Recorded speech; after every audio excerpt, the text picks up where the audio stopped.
नमस्कार, स्वागत है आपका। मेरा नाम है विपिन बेबाक। मेरे साथ मौजूद हैं प्रोफेसर कुलदीप मलिक। अब मलिक साहब हमने ख़ास तौर से यहाँ पर बुलाए हैं, और बुलाए इसलिए हैं क्योंकि मलिक साहब की एक वीडियो बहुत ज़बरदस्त तरीके से वायरल है। उसमें मलिक साहब लखनऊ के अंदर इको गार्डन पार्क में किसी बड़े जुलूस में है, किसी आंदोलन में है। क्या है पूरा मामला, इनसे ही जानते हैं। मलिक साहब, स्वागत है। बहुत बहुत धन्यवाद चौधरी साहब। तो मलिक साहब, क्या था ये वीडियो वायरल हो रही है आपकी? देखिए चौधरी साहब, अगर आप इस वीडियो की बात कर रहे हैं, 27 तारीख में लखनऊ के इको गार्डन में उत्तर प्रदेश माध्यमिक शिक्षक संघ वित्तीय विहीन गुट का एक धरना प्रदर्शन हुआ। अच्छा। और उस धरने में पूरे उत्तर प्रदेश के 27 जिलों से शिक्षक एवं प्रबंधक शामिल हुए। उसी धरने की वो वीडियो है जिसका आप जिक्र कर रहे हैं। अच्छा। अगर आप धरने को लेकर बात कर रहे हैं चौधरी साहब, आज शिक्षा क्षेत्र अपने बहुत बुरे दौर से गुजर रहा, और इस शिक्षा क्षेत्र के अंदर एक नाम है वित्तीय विहीन शिक्षकों का, वित्तीय विहीन प्रबंधकों का। मैं दर्शकों की जानकारी के लिए, पूरे हिंदुस्तान के 143 करोड़ लोगों की जानकारी के लिए बता दूं कि उत्तर प्रदेश के अंदर आज लगभग 25,000 वित्तीय विहीन के शैक्षणिक संस्थान हैं, और इनमें करीब 3.5 लाख शिक्षक कार्यरत है। और इनके प्रबंधक, शिक्षक और कर्मचारियों की हालत आज इतनी दयनीय है कि वे भूखमरी पे उतारू है कहीं ना कहीं। ऐसी क्या वजह क्या है? हाँ, ऐसी चौधरी साहब, ये भी आपको वजह भी जानने की जो है कोशिश करनी पड़ेगी। जितने भी ये मोस्टली वित्तीय विहीन के विद्यालय है, ये ग्रामीण क्षेत्र के विद्यालय है। अच्छा। सरकार को इनसे ऐड नहीं मिलती, प्रबंधकों के पास में उस तरीके का पैसा नहीं आता, चूंकि भाई ग्रामीण क्षेत्र में कहाँ जो है अभिभावक पैसा दे पाएगा। तो जब इनको पैसा मिलता नहीं, तो फिर ये प्रबंधक शिक्षकों को कैसे पैसा देंगे। तो इनकी एक बहुत पुरानी डिमांड है कि सरकार इन प्रबंधकों की मदद करे। मदद क्या रूप हो कि जो शिक्षक इनके यहाँ पढ़ा रहे, जो कर्मचारी इनके यहाँ है, सरकार उनकी कुछ ना कुछ सहायता दे। तो पिछले लगभग कई वर्षों से ये सरकार से मदद की गुहार कर रहे हैं मानदेय के रूप में।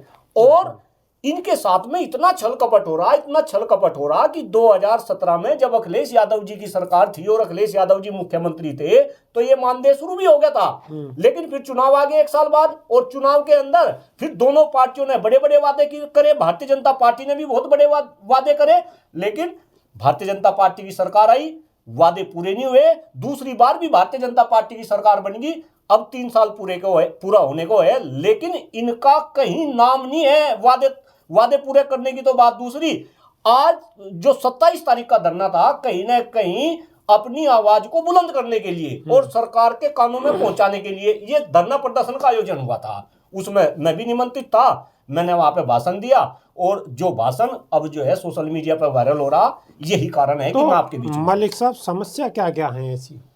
देखिए श्रीमान जी, अगर मैं समस्याओं की बात बताऊं, मैंने अभी बताया इन 25,000 शैक्षणिक संस्थानों में लगभग 3,500 शिक्षक है। अगर आप उनकी तनख्वाह की बात करें कि भाई वे तनख्वाह कितनी पा रहे, चौधरी साहब वे 5-10 हजार रुपए में काम कर रहे हैं। बस 5-10 हजार रुपए में। और आप ये देखो कि आज अगर एक मजदूर की भी हम डेली बेसिस का देखें कि भाई एक मजदूर कितने रुपए कमा रहा, 500 रुपए तो कम से कम कमा रहा। 500 रुपए तो कम से कम। एग्जैक्टली। यानी कि शिक्षकों के जो हाल है उत्तर प्रदेश में, भाई ध्यान दे रहा मैं यहाँ पे सरकार की और आदरणीय योगी जी और देश के प्रधानमंत्री जी को भी जो है कोट कर रहा। एक तरफ हम इस देश को विकसित बनाना चाह रहे, दूसरी तरफ अगर आपके शिक्षकों के इतने बुरे हाल है, प्राइवेट क्षेत्र में काम करने वाले शिक्षक अगर 5-10 हजार रुपए में काम कर रहे और आप देश को विश्वगुरु बनाना चाह रहे, कैसा काम चलेगा?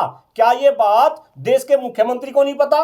क्या ये बात प्रदेश के मुख्यमंत्री को नहीं पता? देश के प्रधानमंत्री को नहीं पता? क्या शिक्षा मंत्री को नहीं पता? लेकिन मलिक साहब, सवाल तो ये भी है कि अगर मुख्यमंत्री को पता होती, मुख्यमंत्री को अगर ये एहसास होता कि ये इतने सारे लोग हैं और इनके साथ इतने परिवार जुड़े हुए हैं और वोटों का इतना फर्क आ सकता है, तो वो जरूर सुनते। हाँ चौधरी साहब, बिल्कुल आपने बहुत बड़ा क्वेश्चन करा। दिक्कत यही है, क्योंकि शिक्षकों को भी इन्होंने कहीं ना कहीं अपने जाल में फंसा लिया। मैं आपको बताऊं, जब पहले टर्म में यानी कि 2017 में यूपी में चुनाव हुए, तो उत्तर प्रदेश के अंदर भारतीय जनता पार्टी ने इन शिक्षकों से ये वादा करा था, नको भाई ये 1,000 रुपए नहीं, हम तो आपको कम से कम 25,000 रुपए महीना का मानदेय देंगे। और इससे बढ़कर भी ये बात कह रहे थे कि हम समान काम के बदले आपको समान वेतन देंगे। आप ये देखो, अगर सरकारी क्षेत्र में कोई शिक्षक काम कर रहा, वो शिक्षक कम से कम 70-80 हजार रुपए महीना सैलरी ले रहा, और ये 5-5, 10-10 हजार रुपए सैलरी दे रहे। यहाँ मेरे स्टेटमेंट पे जरा भाई सरकारी शिक्षक नाराज ना हो, मैं उन्हें ये नहीं कह रहा, उनकी भी अपनी समस्याएं है, लेकिन भाई ये भी तो आपके छोटे भाई है, इनको भी तो कुछ ना कुछ मिलना चाहिए। तो जब सरकार बीजेपी वालों ने ये प्रोमिस करा था कि भाई हम तो इन्हें 25,000 रुपए महीना देंगे या समान काम के बदले इन्हें समान वेतन देंगे, तो कहीं ना कहीं सारे शिक्षकों ने भारतीय जनता पार्टी को सपोर्ट करा। और फिर सपोर्ट करने के बाद शिक्षकों को लगा भाई तो देश में जो है, सॉरी, प्रदेश में भारतीय जनता पार्टी की सरकार बनेगी, आदरणीय योगी जी के नेतृत्व में सरकार बनेगी, और योगी जी का तो वैसे ही डंका बज रहा, तो कहीं ना कहीं योगी जी हमारी सुनेंगे।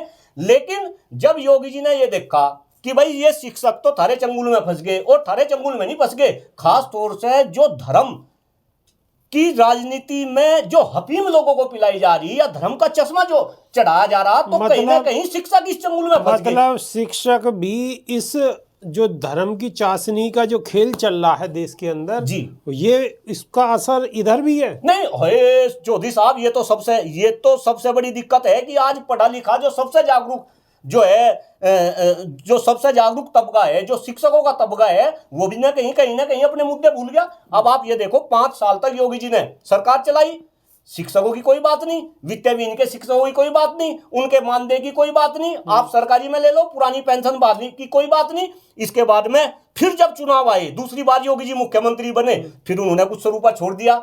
लोगों को लगने लगा नहीं भाई अब क्या दोबारा बनेंगे तो योगी जी कुछ करेंगे, लेकिन 3 साल हो गए, कुछ करने की तो बात अलग। जो एमएलसी, आपको बता दूं, विधान परिषद में शिक्षकों के एमएलसी चुन के जाते हैं, और भारतीय जनता पार्टी के ही एमएलसी चुन के शिक्षकों ने भेजा। भाई मैं तो चुनाव लड़ रखा एमएलसी शिक्षक वर्ग का, मेरे सामने भी जो हम जितने सारे प्रत्याशी थे, उनमें से भारतीय जनता पार्टी को चुन के भेजा विधान परिषद के अंदर। लेकिन उस प्रत्याशी ने, उसने नहीं, जितने भी है भारतीय जनता पार्टी के एक भी प्रत्याशी ने विधान परिषद के अंदर 4 साल हो गए, किसी ने शिक्षकों की बात नहीं करी। जो असली मुद्दे है, वित्तीय विहीन का जो मुद्दा है, ये जो वित्तीय विहीन का जो असली मुद्दा है कि भाई उन्हें सरकार कुछ राहत दे, उनकी आर्थिक मदद करे, कोई बात नहीं करी।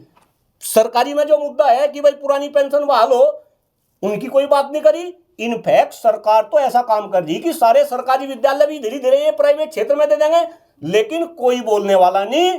लेकिन भला हो जो धरना आयोजित हुआ अभी लखनऊ के अंदर, और खास तौर से जरा ध्यान दे, सरकार भी आपकी छाती के ऊपर बैठ कर ये धरना हुआ। और कुछ लोग ये कह रहे हैं कि भाई धरने में लोग कम आए, संख्या के ऊपर सवाल उठा रहे। डॉक्टर कुलदीप मलिक इस बात को कह रहा कि वहां पे 75 जिलों से, अलग अलग जिलों से जो क्रांतिकारी लोग हैं, हमारे की तरीके के, वे धरने में गए, सरकार की छाती के ऊपर चढ़े और सरकार से डिमांड करी कि आप जल्द से जल्द जो वादे आपने किए थे वित्तीय विहीन शिक्षकों को लेकर, आप वे वादे पूरा करो, अदरवाइज हम सड़क से लेकर विधानसभा तक और संसद तक अपनी लड़ाई लड़ेंगे।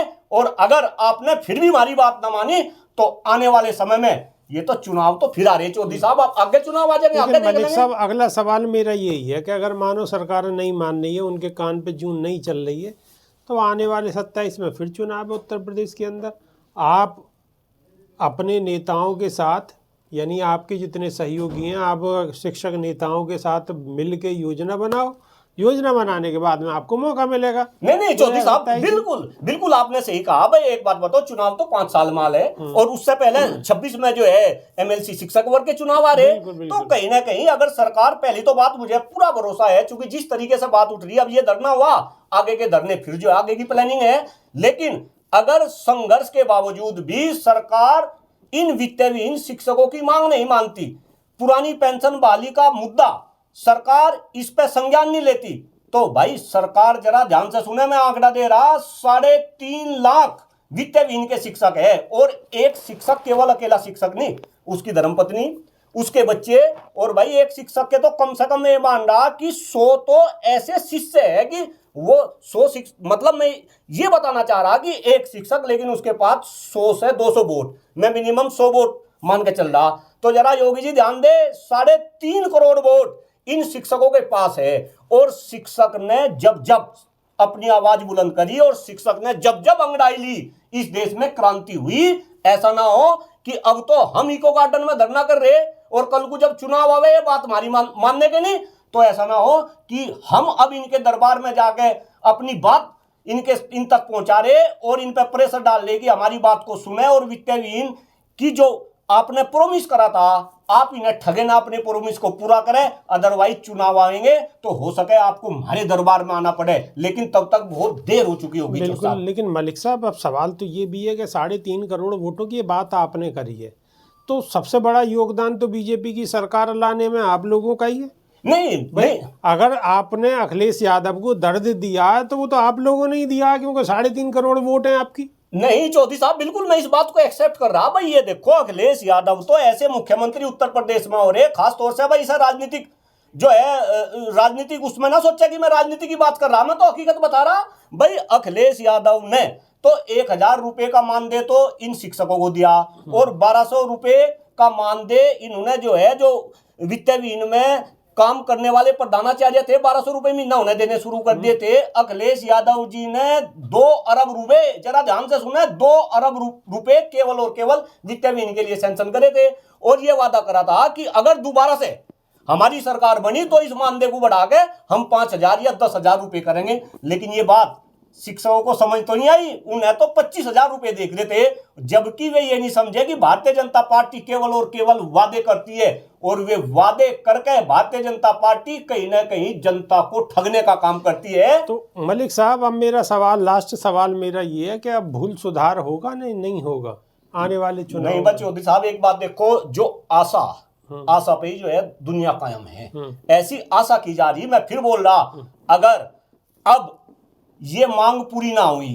तो कहीं ना कहीं शिक्षक जो समाज है, और मैं यहाँ केवल वित्तीय विहीन की बात नहीं कर रहा, प्राइवेट क्षेत्र में जितने भी शिक्षक काम कर रहे हैं और सरकारी क्षेत्र में जितने शिक्षक काम कर रहे हैं, सरकारी की भी अपनी समस्या है। सरकारी विद्यालय में धीरे धीरे इन्होंने सारी कटौती कर ली। सरकारी विद्यालय में आप चले जाओ चौधरी साहब, मैं कई जगह, चूंकि मैं तो घूम रहा ना भाई, मैं तो यही काम कर रहा, मैं तो सुबह शाम तक इन विद्यालयों में ही घूम रहा। कई जगह सरकारी विद्यालय में गेट खोलने के लिए आपको कौन नहीं मिले, गेट कीपर नहीं मिले, वहां पे पियोन नहीं मिले, वहां पे डस्टिंग के लिए कर्मचारी नहीं मिले, वहां पे माली नहीं मिले घास काटने के लिए।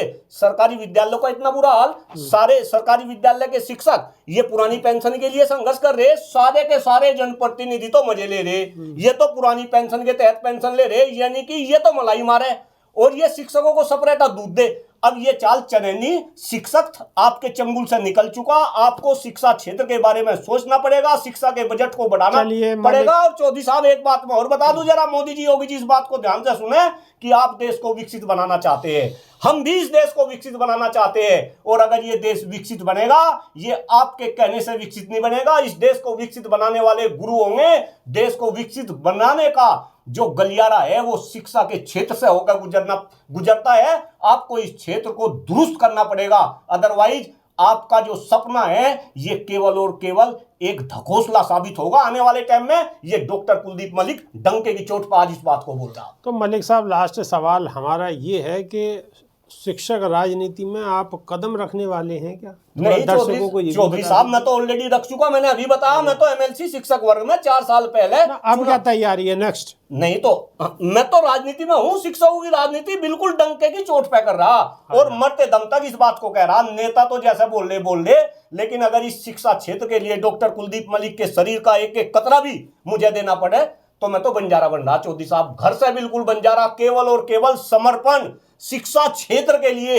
डॉक्टर कुलदीप मलिक का एक एक कतरा शिक्षा क्षेत्र को बलिदान हो जाए, लेकिन ये शिक्षा का क्षेत्र बच जाए, ये मेरी तमन्ना है। बिल्कुल बिल्कुल, चलिए हमारी भी शुभकामनाएं आपके साथ हैं कि आपको इस रास्ते में अच्छी खबरें मिलें और आप लंबी दूर तक इस रास्ते पे चलें और शिक्षा के क्षेत्र में एक नई क्रांति लाएं। बहुत बहुत धन्यवाद, नमस्कार। बहुत बहुत धन्यवाद चौधरी साहब।